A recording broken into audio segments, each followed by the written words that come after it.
Continuing our farm system previews, we have the Chicago White Sox, who don't look like they'll be that great at the major league level this year, but have quite a bit of talent in the minors that can hopefully turn the tide. Let's talk about it. You are Locked On MLB Prospects, part of the Locked On Podcast Network, your team every day.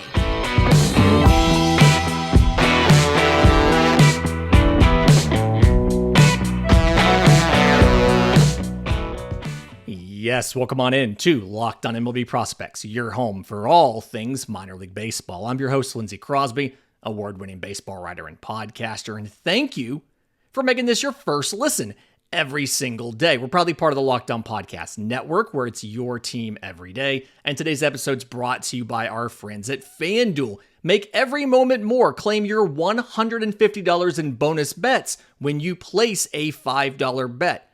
Visit FanDuel.com/LockedOn to get started.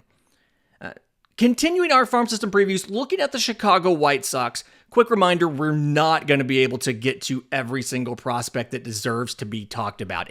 There's a guy that we miss, that's what the Monday mailbag is going to be full of, is guys that we don't get to that you want to hear about. Let me know. Tons of ways to do it. I'm on Twitter at Crosby Baseball, shows on Twitter at Locked On Farm. We've got email, Discord, all of that stuff in the episode description, in the show notes. Go find it. Let us know. Okay, so the top two prospects in this system, it's pretty clear and obvious who these guys are, right? Left-hand pitcher Noah Schultz, shortstop Colson Montgomery. Let's start with Montgomery.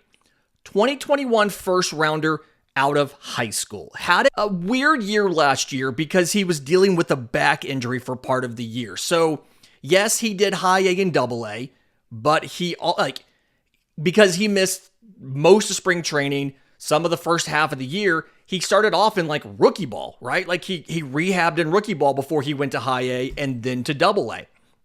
And in those 64 games, just under 300 plate appearances for Colson Montgomery. 287, 456, 484. 8 home runs, 25 extra base hits, 56 walks to 56 strikeouts, and 2 of 5 on stolen bases. So, despite the shortened year, there's still some things to like about what Colson Montgomery did. One, the walk and strikeout rate, struck out less than 20% of the time. Walk rate was pretty, I want to say double A, it was somewhere around 15%. He kept pretty healthy walk rates all the way through. It's very much he has power. You could probably call him plus power as far as the raw power goes. But in game, it very much doesn't always manifest, right? He's really good at contact, 78% contact last year. The exit velocity numbers are plus, but it's such a line drive oriented swing. And he's added a bunch of muscle since he got into professional baseball. And that launch angle tick up a little bit from time to time, but it's still very much a line drive swing. And so the game for Colson Montgomery, I think its floor is one of those contact and on-base percentage kind of things. He doesn't steal a lot of bases. He's a good base runner, but he's not a big base stealer. So your low end there is a guy who is more contact and on-base than power-oriented, still gets on plenty, still is able to move the line along, do things like that. He did a pretty good job at the Arizona Fall League of racking up RBIs. Only 3 homers, but 20 RBIs. And then defensively, a guy who can stick at shortstop. There's been questions in the past. His overall speed isn't great, right? That's part of the reason he doesn't steal a lot of bags, is his overall speed is just not, it's probably not even at average. It's probably fringe to average. And so there's been a lot of conversations. Does Colson Montgomery stick at shortstop? Does he kick out to third because the arm is good enough to go to third? Or does he have to go to the outfield? I think he can stick at shortstop. Everything that I've seen defensively, having watched him both on film and in person, it feels like Colson Montgomery can stick at shortstop. Offensively, obviously, if the launch angle stuff kind of corrects itself and fixes itself, then it's absolutely a scenario where you could see at the high end of the projections, a guy who's going to give you a high batting average, a high on base percentage, could chip in 20, 25 home runs, right? But I think even if that doesn't happen, he can still be a solid contributor, contact and on-base ability in the middle infield. It's an all-star ceiling, right? But the floor is still pretty good for Colson Montgomery. I honestly do think, though, again, 64 games, finished the year in Double-A, got 20 games in the AFL. I still think that given the fact that they went out and signed Paul DeJong, they traded for Nicky Lopez and Braden Shoemake from Atlanta, it still feels like a pretty likely scenario that Colson Montgomery, despite what some people thought at the end of the AFL, that Colson Montgomery does not break camp with the major league roster. He probably goes to AAA Charlotte simply because he could use some more time in the minors. And the way the prospect promotion incentive works, you either need to have him up at the very beginning of the season or you need to wait until the next year. Because the worst case scenario for you as in the organization is you call a Colson Montgomery up just after the PPI deadline is gone. He rakes and gets in that top finishers for Rookie of the Year, gets the year of service time, and you don't get a pick for him. I think given the injury last year, given how little time he has in the upper minors, I think you can plan on him going to AAA for 2024, knowing that they have other options to get them through the year. And at the end of the year, the goal should be get him up, get him a major league sample with the plan on him taking over in 2025. The other top prospect, Noah Schultz, first rounder in 22 out of high school, and had a flexor strain last year, so didn't really get going until June. Made 10 starts in single A, 1-2 record, 1.33 ERA in 27 innings pitched, 38 strikeouts, 12.7 per 9, to 6 walks, 2 walks per 9, and 3 home runs allowed. The thing here is, because of that flexor strain, they've been really cautious with him. He averaged less than three innings per start the entire season. And the stuff looked good, and I think looked good just period.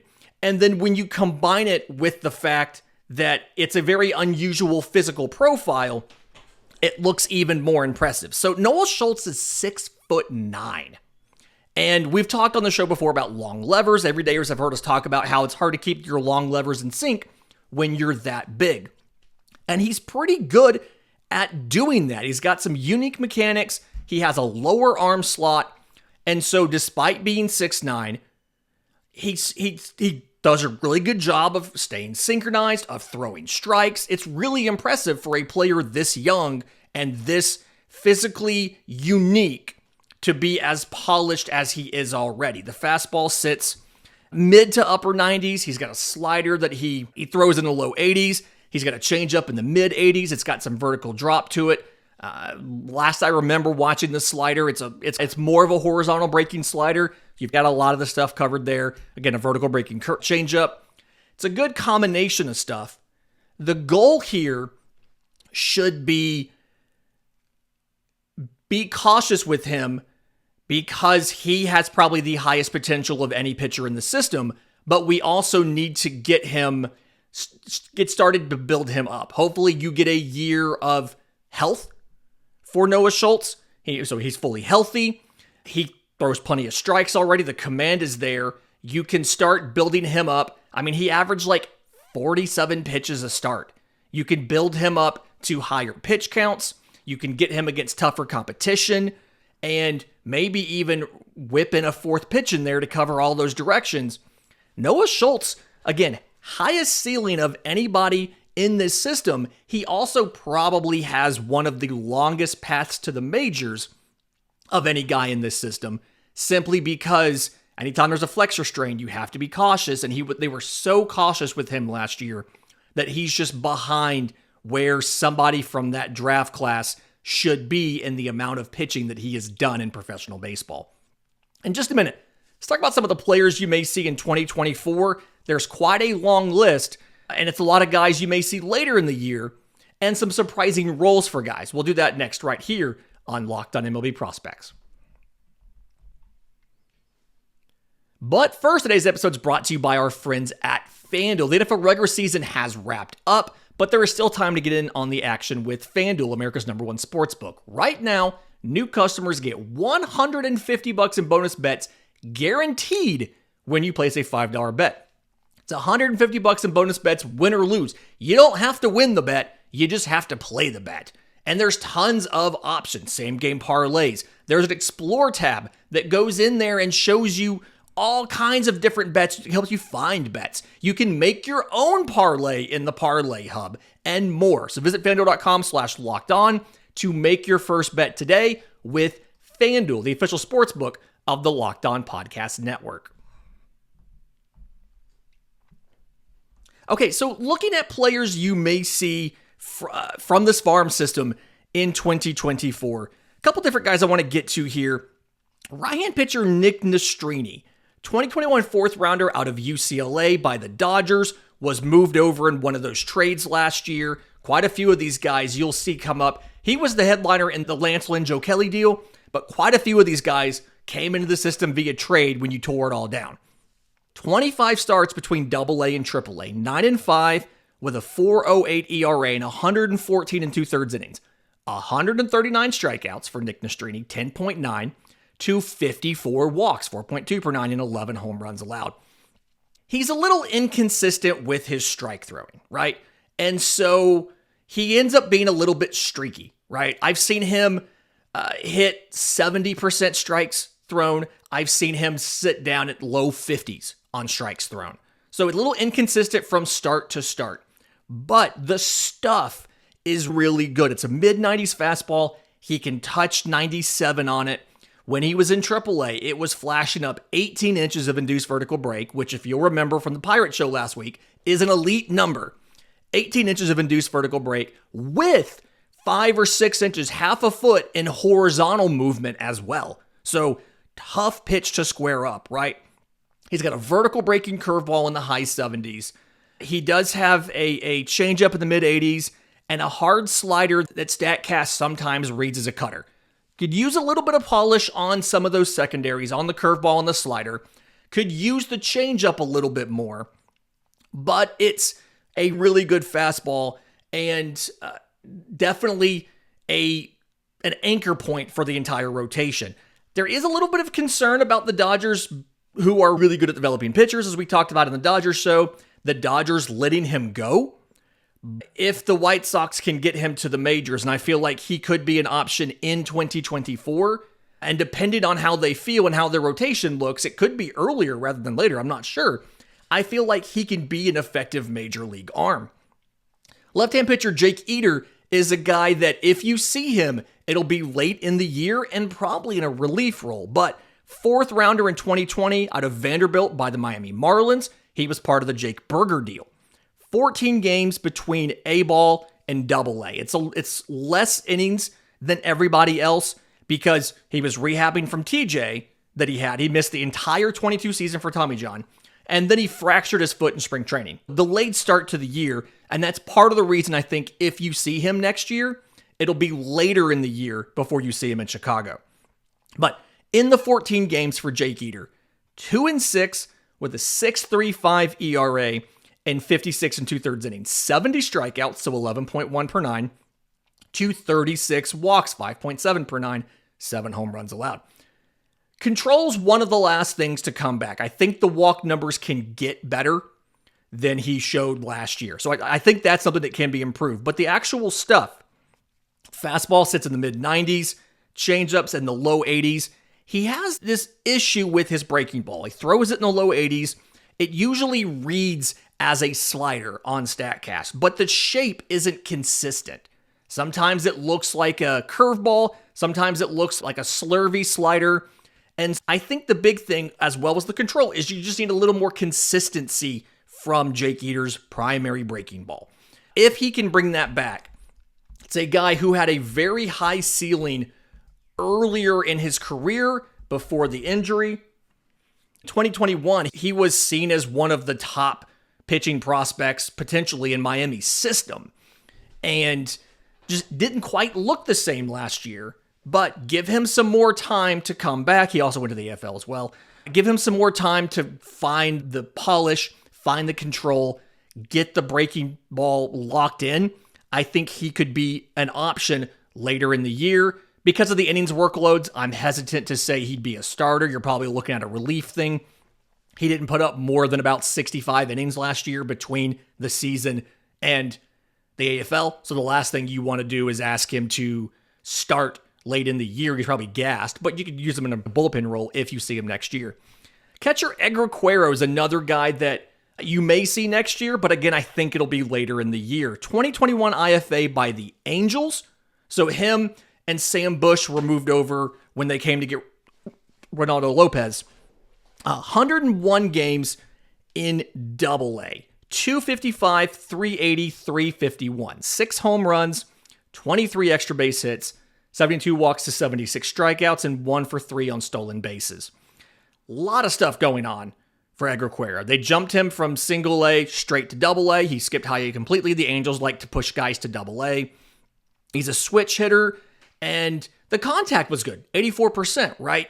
But he didn't quite look like you expected. And it's funny, the Baseball America write-up for him talks about it's a gap power as a right-handed swing and home run power as a left-handed swing. But when he moved to Double-A this year, the home run production, the slugging, all of that from the left side went down, whereas the right-handed stayed almost where it was. His batting average went up, his on-base went up, his slugging was within, I think, 15, 20 points of being where it had been in A-ball, whereas the lefty side is really what struggled when he got to Double-A. I think defensively, he's 24% caught stealing. I think he's fine. There's been a lot of mixed reviews on Edgar Cuero's defense. I think this is a scenario, and I think Baseball America touches on this in the write-up. He's had so much stuff going on, right? Jumping over an entire league at a young age. He's only 20 years old, going to obviously a much harder level, being traded, all of that stuff. I think he's better maybe than some of the stats from last year's show, but it's probably also at the point where between you already having guys at catcher, they went out and traded for Max Stassi from Atlanta. You have the ability to keep Edgar Cuero in the minors. Same thing, bring him up late in the year, keep the prospect eligibility, but give him a taste of the majors at the end of the year and install him as the guy in 25 if you want to. Another guy you could probably do that to as well, Brian Ramos. 81 games between Single-A and High-A. Single-A and Double-A. 264, 358, 450. 15 home runs, 26 extra base hits, 38 walks to 79 strikeouts, and 4-7 on stolen bases. He also went to the AFL. You can sense a theme here. Batted 267 in the AFL. The thing for Brian Ramos is it feels like he's probably going to be your starter at third base in 2025 as well. Other than a brief little stint in rehab, he was spent all year in Double-A. Walk rate was over 10%.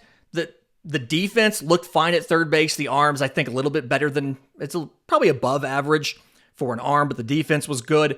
Power flashed. 90th percentile exit velo of 106.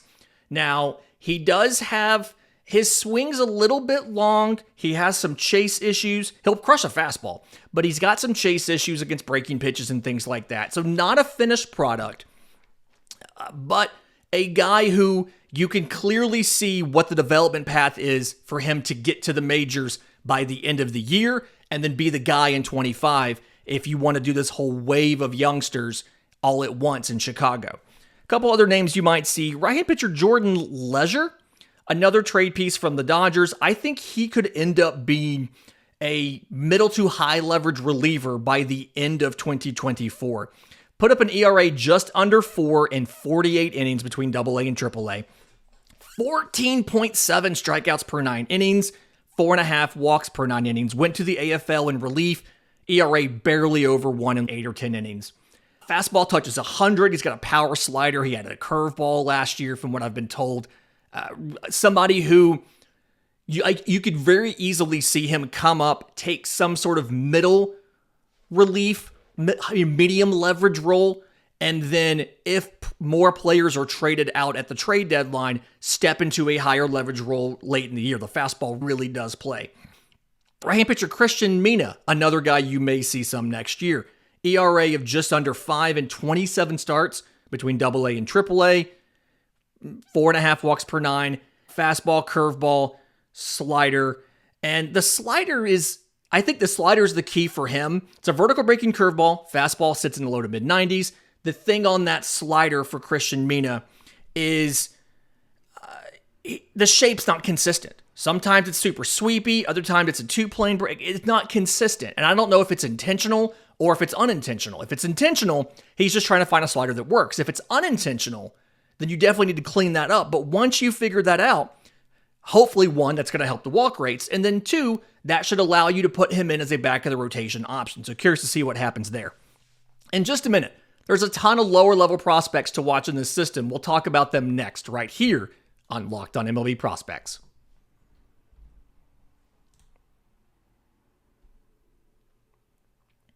Final segment of Locked On MLB Prospects here on the Wednesday episode, talking about the Chicago White Sox. Outfielder George Wolko, 7th rounder in 2023 out of high school. He reclassified, so he was drafted at age 17 and had an okay start in his 13 games in rookie ball. 225, 392, 325. 1 home run, 2 extra base hits, 9 walks to 17 strikeouts, 2 on stolen bases. The big thing for me on George Wolko is if you're, and this is probably more related to the fantasy baseball people here, but if you were big into Spencer Jones, a super tall outfielder with power, then you should be paying attention to George Wolko because he feels like at this point he's diet Spencer Jones, right? 6'7", 240. He's got power. He's got speed. It's a plus arm in the outfield. He's a left-handed hitter, and it looks to be a very smooth and very grooved left-handed swing. Haven't seen anything from him from rookie ball. A lot of that's not available to be on television, but a lot of the draft video is what we're going off here on this. Really curious to see what he does with a full season hopefully in single A. See what he can do. But George Wolko, obviously really intrigued out of that draft class last year. Another guy in that draft class, shortstop Jacob Gonzalez out of Ole Miss, the first rounder. Really odd pick, right? 34 games between rookie ball and A ball. 211, 333, 260, 1 home run, 4 extra base hits, 23 walks to 25 strikeouts, 1 for 2 on stolen bases. Feels like a high floor, low ceiling type of guy. Good pitch recognition. I have a question about what the power ceiling is. Speed's not part of his game. He attempted 2 stolen bases last year in 34 games. Didn't steal a ton at Ole Miss. And then defensively, can probably stick it short, but you're probably going to have somebody better than him at short, and his arm's not good enough for third, so you're kicking him into second.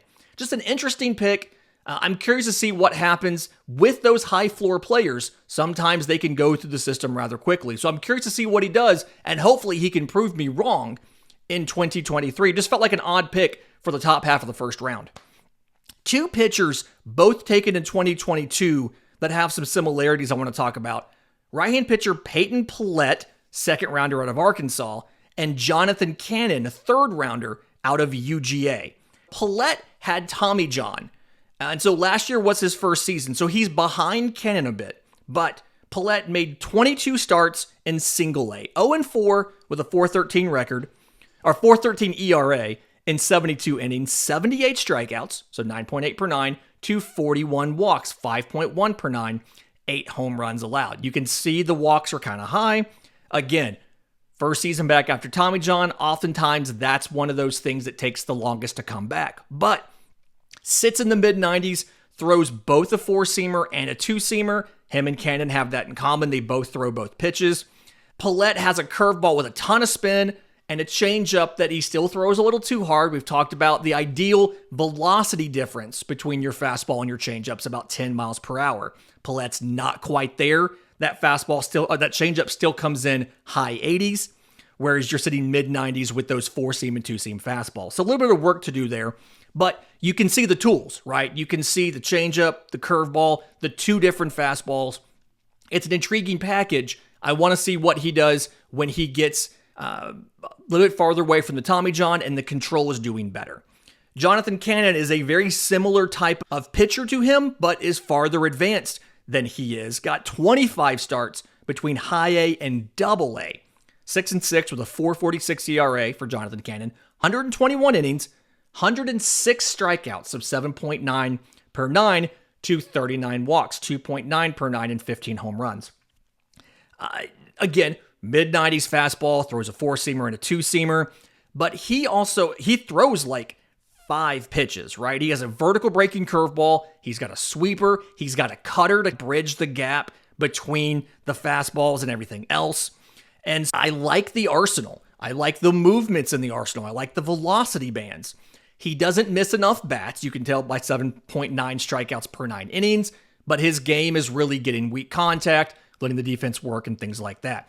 I think he's a viable back end of the rotation kind of guy.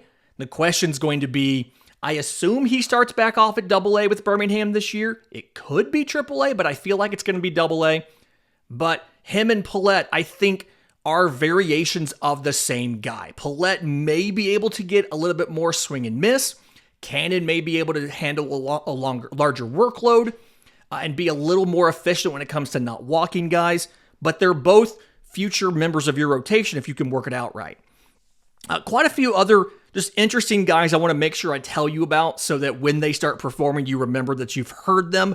Right-hand pitcher Tanner McDougal had Tommy John in 2022, but coming back from that, obviously the control needs to improve, a thing you hear about a lot. But there was a mid-90s fastball, has a 2-plane breaking curveball, he's got a firm changeup, needs to slow that down, and I've heard reports that he's working on a slider this offseason. Hand pitcher Matthias Lacombe is a JUCO arm from France. New to pitching, hasn't been pitching a ton, but has a fastball that can touch 97 and then has a slider and a changeup with it. So one of those guys that can take development leaps because he's not been pitching that long, and obviously the natural arm talent is there for Matthias Lacombe.